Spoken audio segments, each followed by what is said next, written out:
Hello, my name is Rich Howard, owner of Architectural Builder Supply. In this video is to bring you a closer look at the Trimco 1559 BL roller latch with an angle strike. This is a very typical, common sort of roller latch.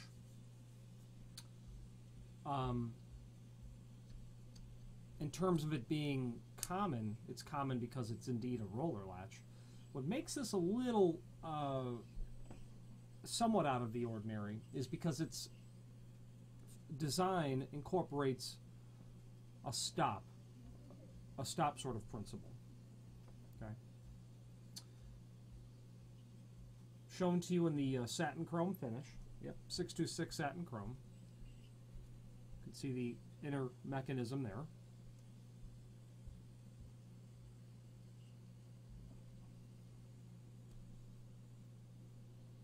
Okay. There is a strike included with this. This is what Trimco calls their A strike. You can see the idea of how that is supposed to work together.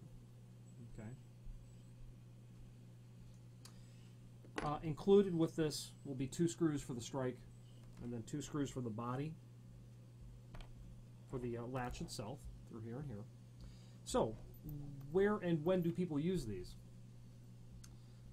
People would, when you would use this would be in an application where a swinging door does not have an applied stop to the frame.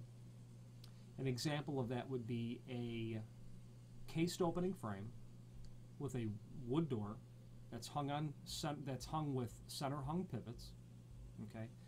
Technically, a door like that on center hung pivots could swing in and out like double acting, except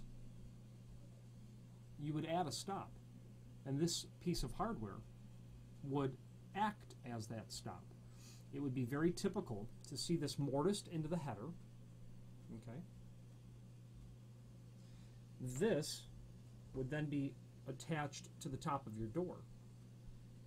The door would come, approach your roller latch, seat, and obviously stop on this integrated stop on the roller latch. That is the most common instance when I see these.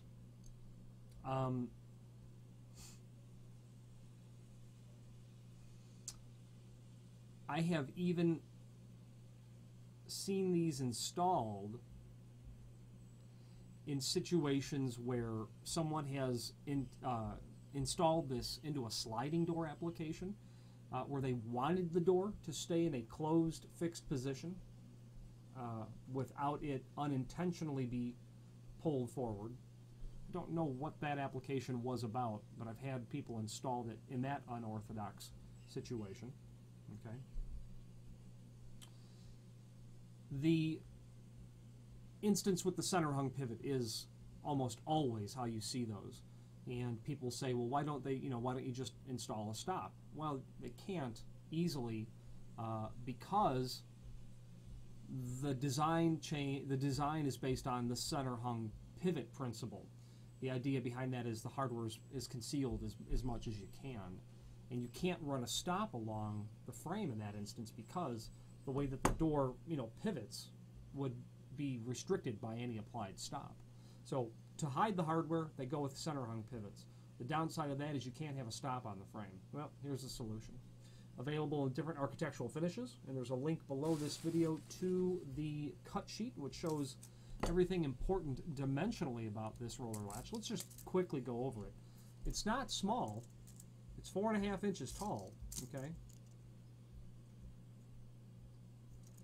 Overall width of the body, or the plate I should say, okay, looks like it's 3/4 inch. These are adjustable, meaning that you can set the tension, how much resistance it takes to push and pull the door open by turning these 2 screws. Those 2 screws drive this plate up, okay, compressing these springs,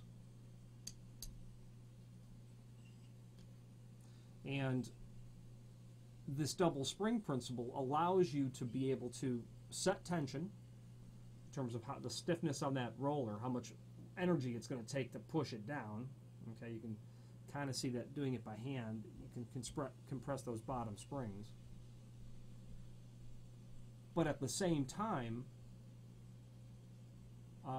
you need to be able to have this roller actually depress when the door goes to close. So that's the reason behind the two sets of springs. Trimco, very nice quality material. The fit and finish is always very good, and this piece is certainly no exception. Okay, a couple of rubber mutes. These are just typical frame silencers that have been installed and, you know, turned over so that they don't pop out. Non-marring sort of material.